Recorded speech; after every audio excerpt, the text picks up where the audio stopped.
Apakah ada doa ketika berbuka? Ada. Dan yang sahih bukanlah Allahumma laka sumtu wa bika amantu ala rizqika aftartu bi rahmatika ya arhamar rahimin. Itu bukan doa yang sahih. Diriwayatkan dari hadis yang dhaif. Namun doa yang sahih adalah makan dulu, minum dulu, makan dulu. Setelah itu baru baca doanya.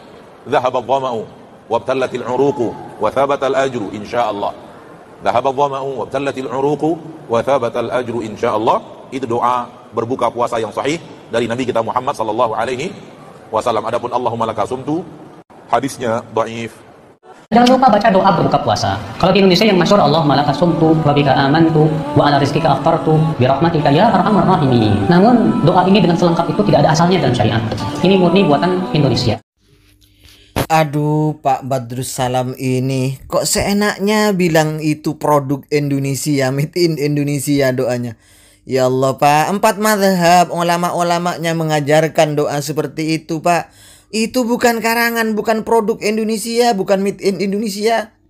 Kualitas impor itu loh doanya, Pak. Assalamualaikum warahmatullahi wabarakatuh. Alhamdulillah wassalatu wassalamu ala Rasulillah wa ala alihi wa sahbihi wa mawala amma ba'du. Sahabat-sahabat Aswaja, seluruh subscriber, para penonton semuanya tanpa terkecuali dimanapun berada, selamat menunaikan ibadah puasa. Semoga puasa kita senantiasa diterima oleh Allah Subhanahu wa taala. Amin. Allahumma amin. Orang-orang Wahabi mau doa saja ribut dipermasalahkan. Bertanya hadis sohelah atau tidaklah gini. Doa yang selama ini dipakai oleh orang-orang Indonesia, khususnya orang-orang Aswaja, Allahumma laka sumtu dengan segala variannya ini masih digugat juga oleh orang-orang Wahabi. Katanya hadisnya tidak sohelah, ada yang lebih hadis. Ada hadisnya yang lebih sahih, yaitu dhahabadh dhama'u wabtallatil uruq. Ya Allah. Padahal hadis yang dibaca yang katanya sahih itu juga tak luput dari kritik ulama, termasuk ulama mereka sendiri, yaitu Ibnul Qayyim Al-Jauziyah. Jadi marilah teman-teman Wahabi, ndak usah seperti itulah. Baik, kalau ndak percaya bahwa doa-doa yang biasa dibaca oleh orang-orang Aswaja, Allahumma laka sumtu itu bahkan difatwakan, dianjurkan oleh Syekh Shalih Utsaimin. Mau bukti? Ayo kita buktikan ini. Ini saya ambil di link fatwanya Syekh Muhammad Shalih Al-Munajjid, Arab Saudi. Beliau mengutip pernyataannya Syekh Shalih Utsaimin. Hal hunaka du'aun ma'thurun anin Nabi sallallahu alaihi wasallam inda waqtil iftar wa ma huwa waqtuhu? Apakah memang ada doa yang maksur dari Rasulullah sallallahu alaihi wasallam ketika berbuka puasa dan di mana waktunya? Ini pertanyaan yang dilontarkan, yang diajukan terhadap Syekh Shalih Utsaimin yang dikutip oleh Syekh Muhammad Shalih Al-Munajjid. Bagaimana jawaban beliau Syekh Muhammad Shalih Utsaimin? Inna waqtal iftari mautinu ijabatin lid-du'a. Sesungguhnya waktu berbuka puasa itu adalah tempat ijabahnya doa. Li'annahu fi akhiril ibadati, karena doa yang dilaksanakan ketika berbuka puasa itu doa yang dilaksanakan di akhir ibadah. Jadi doa-doa yang dilaksanakan di akhir ibadah itu adalah mautinu ijabah, termasuk setelah selesai melaksanakan sholat. Nah, itu pokoknya selesai mengerjakan ibadah itu adalah mautinu ijabatin lid-du'ah, tempat ijabahnya doa. Wad du'a'u al-ma'thur, doa yang maksur dari Rasulullah adalah Allahumma laka sumtu wa ala rizqika aftartu.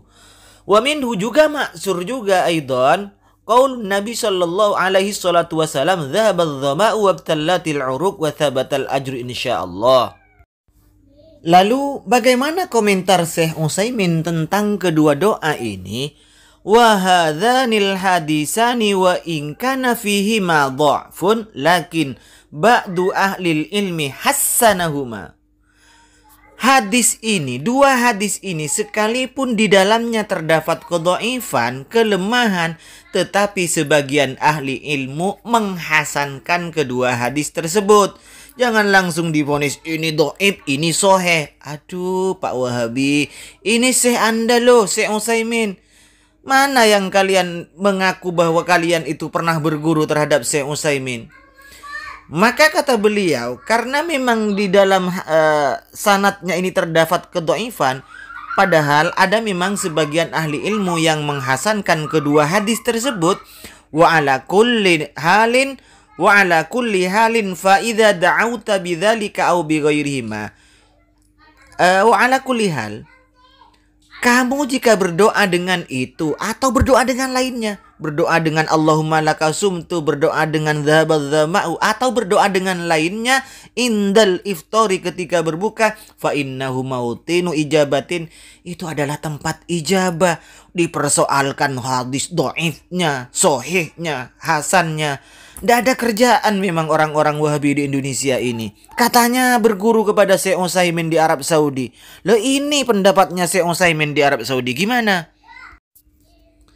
Silahkan Anda bisa rujuk terhadap Majmu' Fatawa Syekh Ibn Utsaimin pada 19 soal rokam nomornya ya 341. Silahkan rujuk sendiri.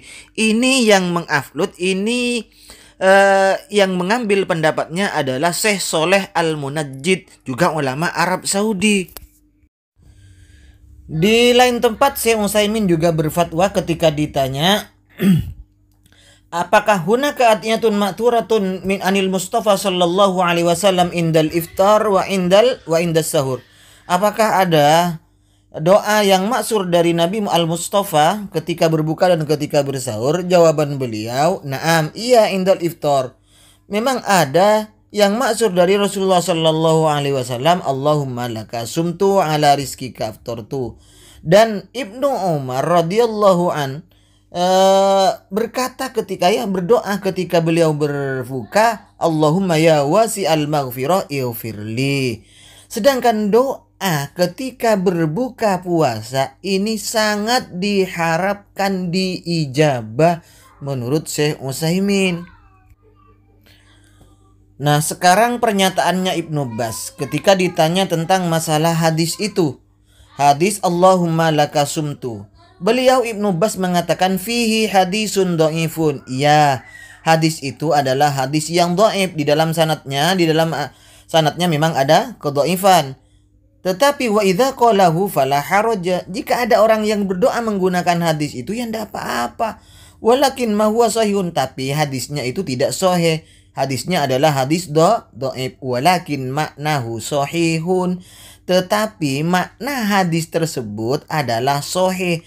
Memang sanadnya itu dhaif, tetapi makna hadisnya adalah sahih. Soma lillah wa aftara lillah. Kita itu orang muslim itu berpuasa karena Allah, juga berbuka karena Allah. Walaupun memang hadisnya ini hadis dhaif, tidak apa-apa kalau dibaca. Masa sekarang mau dirubah oleh orang Wahabi? Nah, untuk orang-orang Wahabi yang penasaran komentar ulama tentang hadis dzahabadz dzama'u ini juga tak lepas dari kritik yang mendhaifkan isnaduhu dhaifun itu. Banyak juga ada yang menganggap ini hanya diriwayatkan oleh salah seorang, hanya sendirian meriwayatkan hadis itu. Ada yang menganggap siko, ada yang menganggap hasan, ada yang menganggap itu sahih tapi dengan syarat sahih Muslim dan macam-macam sebagainya. Juga tak lepas dari kritik ulama hadis dzahabadz dzama'u itu. Jadi janganlah kalian itu gimana ya teman-teman Wahabi ini. Apa yang sudah dikerjakan oleh orang-orang di Indonesia, dikira ulama-ulama yang ada di Indonesia itu goblok semua ya. Hanya orang-orang Wahabi yang barusan ini yang pinter-pinter.